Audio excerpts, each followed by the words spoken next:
I'd like to make a simple little neat video for you here in a second.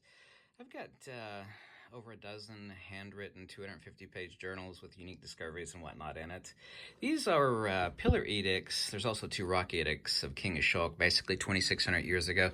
This specific lettering is called Brahmi Prakrit. If you actually Romanize this out, it's nearly entirely identical to Pali Prakrit. This is the actual language of the time of the historical Gautama. People call it the Buddha. No matter what word you use, Buddha is not a name, by the way, it's an appellation. I'd like to show you some interesting words in Brahmi Prakrit, just a few of them, the important ones that many people are interested in. Anyway, like I said, if you Romanize this, it's nearly identical to Pali Prakrit. These are pillar edicts of King Ashoka, which, by the way, are mentioned to be, quote, on one of the pillar edicts, 2,600 years old, to be observed by King Ptolemy II of ancient Egypt.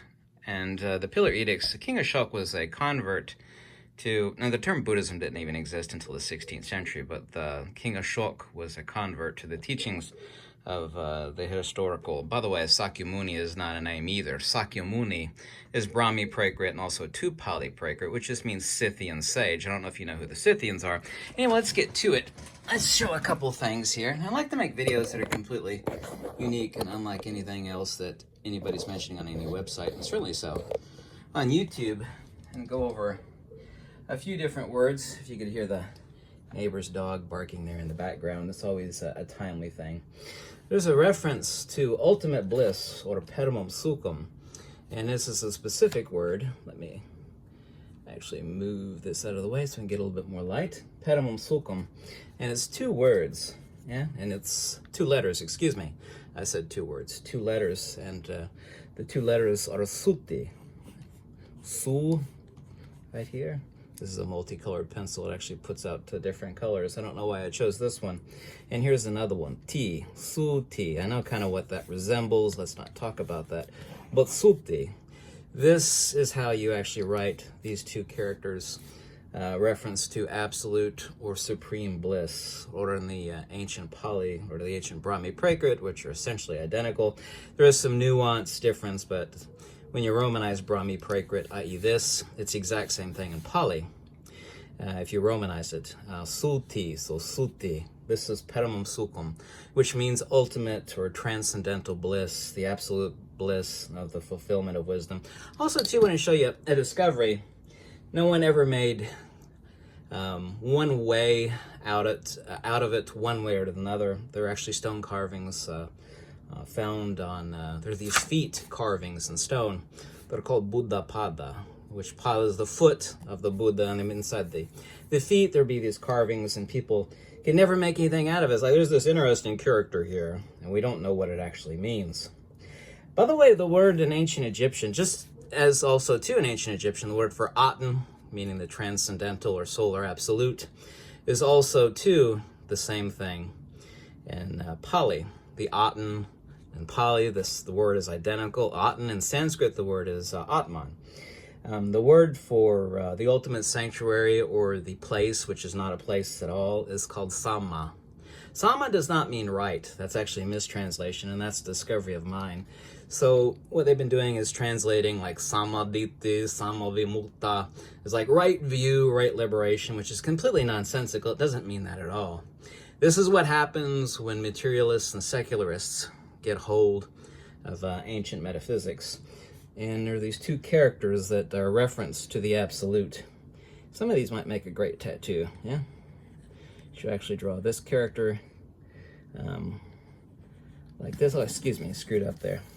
I'm always thinking about 10 things at once. Kind of looks, you should draw a J first and then draw it over here. This is Sa, and over here we have this, which looks exactly like the face of a bull with its horns, and then Ma, Samma.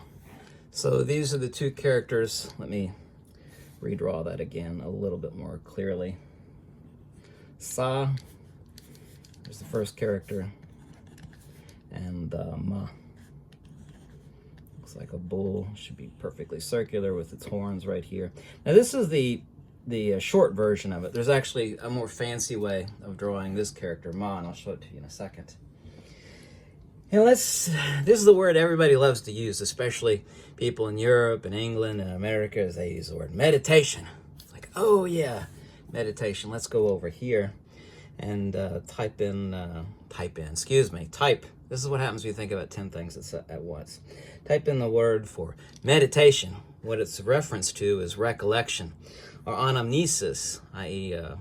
Subjective synthesis, also too called theurgy. Yeah, the Greeks called it epistrophe, which means a returning to the one.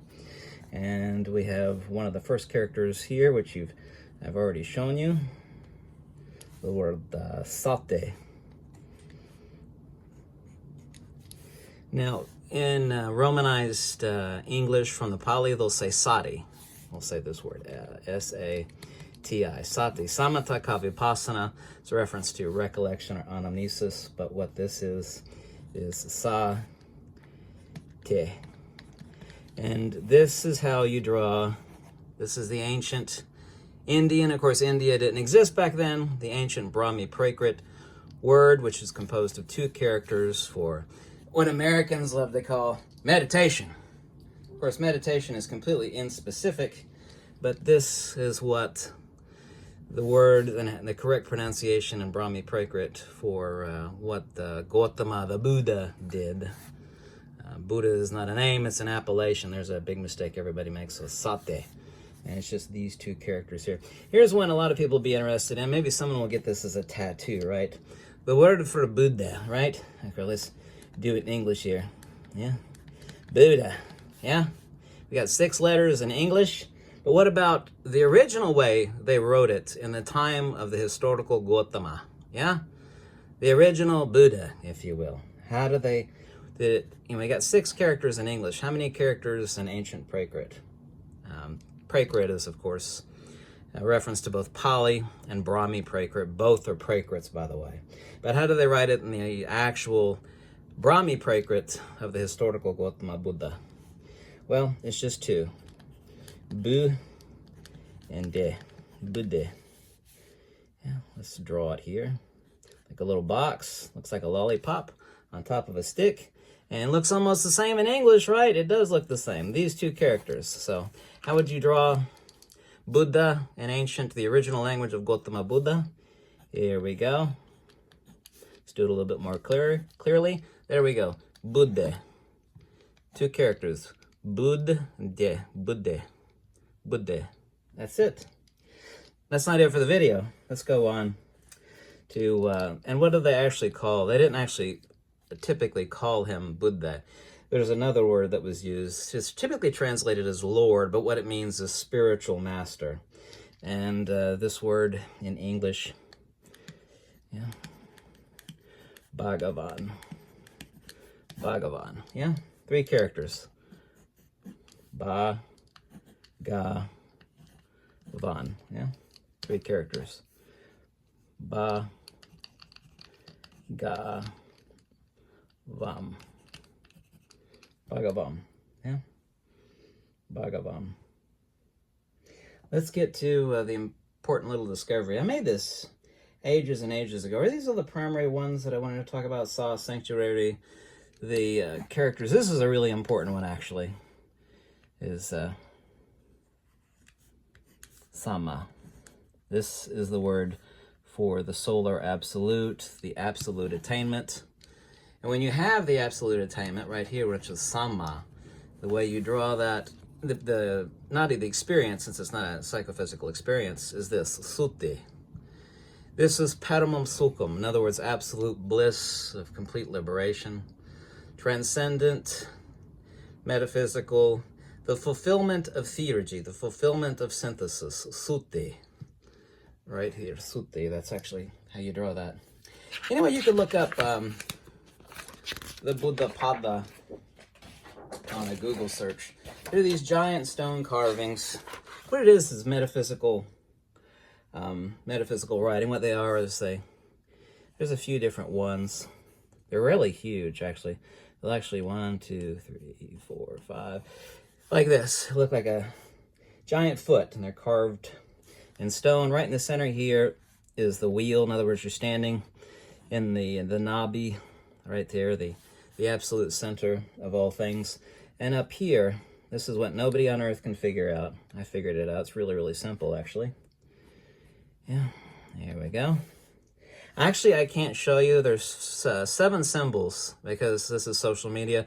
There's a symbol here and a symbol here and the same symbol on each toe. You could probably guess what symbol that is. I'm not going to draw those. That's not really important. But nobody could figure out what these are. It's like, what on earth does that mean? Well, it's really, really simple. Of course, this is the Buddha Pada. Yeah, let me actually do it in English here. Buddha Pada. I don't need to draw out the Pali Prakrit for this. It just means the feet of the Buddha. And of course, this is metaphysical symbolism. You're supposed to stare at this if you're illiterate or not, and immediately recognize what it means. So what are these symbols? This looks like an hourglass.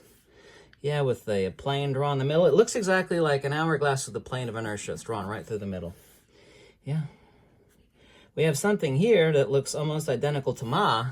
Yeah, let's get to that in a second. And we have the same symbol over here on the right. Now, you've heard of the Sama Sambuddha, yeah? There's actually an old way of, there's 2 ways to write Sa, yeah? We have this Sa right here, and the way to write Sa is like this. The fancy way to write Sa, however, is this. Super fancy, yeah? Like that.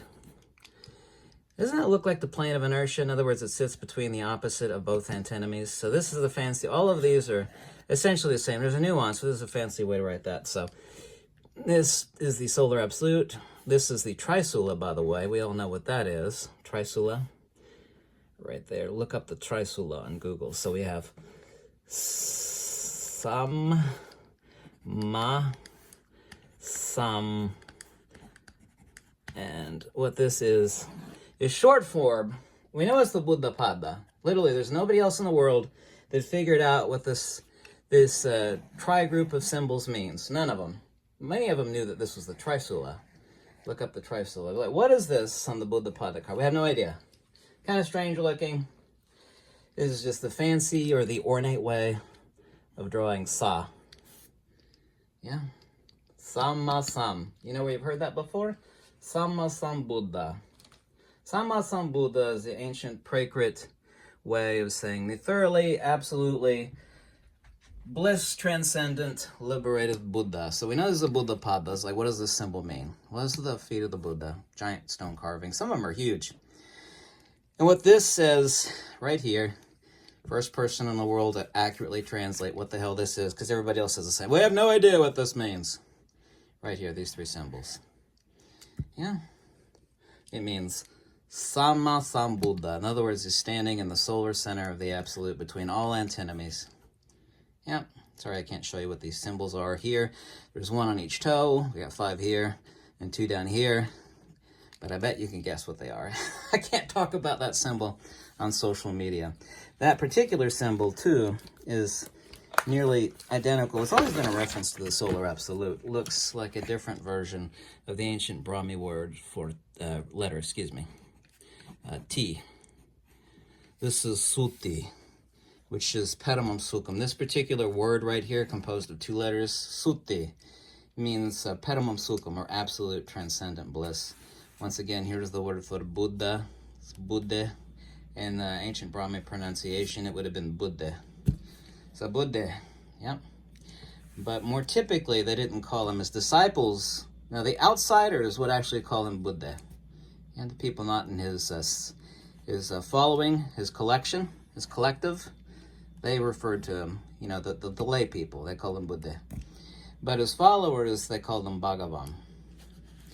And it's translated typically as Lord. What it means is spiritual master, someone that has, absolute transcendent wisdom. And it's these 3 words, Bhagavan. Yep.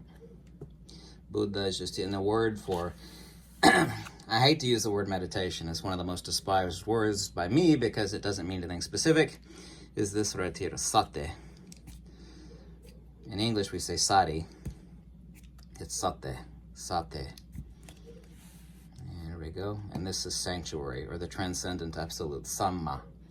Yeah, I hope you liked this video. There's not another video out there like it, and there's not another website about this, so I love doing stuff that's original, at least. Thank you so much for watching. Goodbye.